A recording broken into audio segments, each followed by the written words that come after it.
Good afternoon and welcome to you all.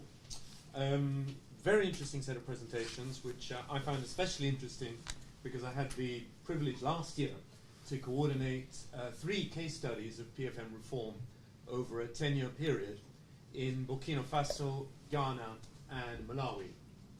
Obviously these are not fragile states, but they have quite a lot in common with some of the sample involved here. And I think the lessons there are worth looking at because there are similarities but also differences in what we drew from these 3 case studies. We essentially reached 3 conclusions, which is that PFM reform works when 3 conditions come together. Firstly, when you have deep, committed and technically informed political engagement for reform. So there was a little bit of that, I think, in the discussion and in the report, although it's more diffuse. You talk in a rather broader sense about incentives. The case studies we found, it was very much about the technical capability of the Minister of Finance in most cases, and the technical understanding of either the Prime Minister or the President to be able to buy into that reform as well. So it's not just about incentives, it's also about knowledge at the top level, which I think is an important nuance in what you say. And you might look again at, for example, the experience of Afghanistan and the important role that Ashraf Ghani played at the early stage, and maybe recognize that the technical engagement, the technical knowledge, was perhaps more important than you might have spotted. The second thing we found, which is also echoed, I think, more powerfully in your findings, is that successful PSFM reform needs management and coordination arrangements which are government-led, high-level, and influential. In other words, what you really don't want is a coordination team staffed by consultants sitting in some annex to the Ministry of Finance. You want a coordination team sitting right next to the office of the Minister of Finance, made up of high-level national staff who are respected. The other nuance to that, which I think is important, is that these successful coordination arrangements focus on coordination and monitoring and evaluation. They don't implement. So the implementation of reforms is left to the Directors General of Budget, Accounting, the head of the Internal Revenue Agency, etc. Again, we find in a lot of other countries a lot of confusion of implementation and monitoring and coordination. Keep them separate and it works much better, so long as the monitoring has the right level of influence. Obviously, if it doesn't have the right level of influence, it's not listened to, and your implementers will go off and do what they like. The third issue, which again was touched upon, is that one requires the policy space for appropriate ideas to be introduced or tested. Now, there is an alternative to this, given that in most countries PFM reforms start off on the wrong track. If you have good monitoring systems and if you have the capability to adapt, then it is possible to make the changes. So either you need the policy space from the outset so that a range of options are considered rather than barking down the wrong tree, such as the program budgeting tree, or you need an arrangement which allows you to change track pretty quickly. And it would be interesting, to have some responses about whether you see some of these arrangements being present. On the issue of policy space, one of the key problems, we try to analyze why exactly this recurred as a problem. To some extent, it may be that the donor community and the development community and governments have moved on. So there is a good deal more knowledge now than there was 10 years ago, which was at the beginning of our reform process. But we're not totally convinced. And we believe that one part of the problem tends to be the desire to want to package reforms. I personally work quite a lot with budgeting, and it's always struck me that just about every country in the world, including the UK, would benefit from incremental improvements in the presentation of budgets, in the management of the budget calendar, the management of consultation processes around the budget. But if one was to create a project which was called moderate improvements in presentation and in consultation, then we'd never be able to sell it. I see Winston laughing, but his sector manager would kick him out the door if he was to go back to the World Bank saying, this is what the country really needs. And there's, although I'm being slightly facetious, behind that there's an important point. that if there is to be an external support, and if often external support is going to be small, incremental, difficult to package, then one needs to have a different paradigm about how to manage PFM reform. I'm not sure we have that yet. So just a few reflections. I think you can already see some comparisons. I think you can possibly see some areas where our findings go slightly beyond what you found in certain ways. Thank you very much. Good, thank you very much, Andrew. And Mark Robinson, who is the Chief Professional Officer for Government, Social Development, Humanitarian and Conflict Activities. Thank you very much, and very good to be here in your new building and inaugurating your new meeting room. Thanks for 3 great presentations in that space.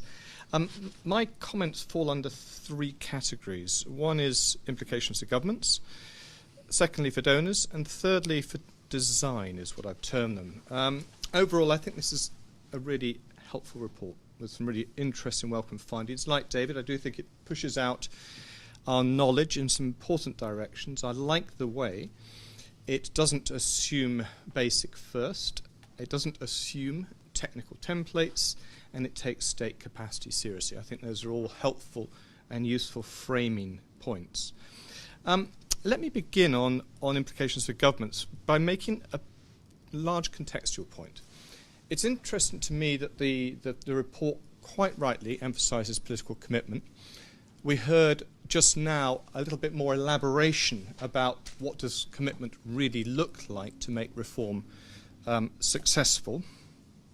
But I was very struck by the absence of contextual analysis around conflict. I mean, these are all post-conflict countries, but what makes them different? Now, that may sound a very obvious question, but I think one does need to interrogate it to understand better the variety of reforms you're looking at here, because we have quite a range of post-conflict states here, all the way from one where there are foreign troops on the ground and a large part of the country is still in conflict, Afghanistan, through to others, Sierra Leone, where conflict was successfully overcome and contained a number of years ago, and actually looks quite like a number of other well-endowed low-income states. So we have quite a range, and it does matter because we need to think about PFM reform in a way that takes into account conflict dynamics. And the reason that matters, of course, is more at the level 1 of design and at the level of government and political buy-in it secures. Post-conflict states will continue to have significant, deep rivalries over resources. Often those will be geographically concentrated in different parts of the country. The political settlement that was introduced to resolve conflict may have involved buying off important parts of the populace and elites who have a stake. So there are a number of reasons I would argue that we need to deepen understanding of conflict dynamics to see these different patterns of PFM reform play out. The second politics point I think is important here is to do with the form and type of regime. Again, implicit but not fully brought out. And why does that matter? One really important framing is how centralized are the political institutions in any given country pursuing reform. It does matter hugely, and it's linked to the political settlement point, insofar as you may have very relatively weak central authority and quite powerful provincial or subnational units. That raises a question about at what level of reform one should be concentrating effort. Much of this analysis, quite rightly, is about the national level. A few mentions of decentralized authority, but not necessarily thinking about a sequence of reform that achieves early investment in improving the budget formulation capacity, say, of provincial governments, or indeed of local councils, as in Sierra Leone. So again, a question mark about the type of regime and the level of government at which one should be thinking about this. And the third political point is around the degree of political centralization, which is not only about the levels of government, but how much authority inheres in the national government in the first place. It's partly about state capacity, but it's also about political capacity and the ability to draw up and follow through powerfully a series of policies. It links to your third point, Andrew, there. The fourth politics point, and I'll shut up on politics in a moment, is about whether a country has a history of extractive economic institutions. And some of you may know this very important new book that came out recently by Acemoglu and Robinson. But that is all around the nature of extractive institutions that may historically have been there principally to extract resources for the benefit of relatively small and concentrated elites, in turn linked to the conflict. So these are all a series of framing questions, perhaps another study altogether, but quite interesting to address by way of an overlay on this important work we've been hearing about today. The next few points are about government rather than politics. I would want to push you a bit further about the basic versus the complex in terms of technical skills. You talked about the virtue and long-term benefits of capacity substitution. What struck me there were two things. One is doesn't it not always make sense for very significant, sustained early investment in basic capacities? We heard the Minister this morning from Somaliland making a very strong and powerful case, I thought, for exactly that. I was very struck in Sierra Leone, and you'll correct me on my numbers here, but when you embarked on your PFM reform process, I believe you had less than 10 fully qualified internal auditors in government at that time. Now, subsequently, that's dramatically changed. So let's not forget some of the basics, actually. They are fundamentally important to longer-term success, but also the risks of long-term capacity substitution, which we are absolutely seen in Afghanistan, as the Minister himself inferred this morning. How do you move and sustain a reform process when you do have these huge discrepancies in pay, remuneration, and a heavy reliance on external technical consultants? You know, ask the sustainability question at the outset rather than late on in the process.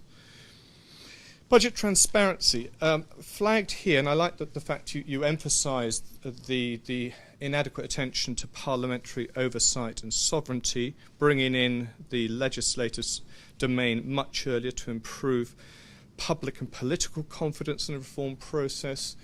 Another lesson coming out of yours, which I think accords with other studies, is don't limit the reform process to a very narrow group of technocrats in one part of the Ministry of Finance. All those I thought were very good points. But budget transparency in itself, of course, has a huge momentum at the moment. The Global Initiative on Fiscal Transparency, huge interest from across different governments outside the group you're looking at here. Is there not more that the report might be drawing out in terms of the wider implications, early attention to budget transparency as a positive PFM investment, which has significant implications for political dividends in post-conflict countries?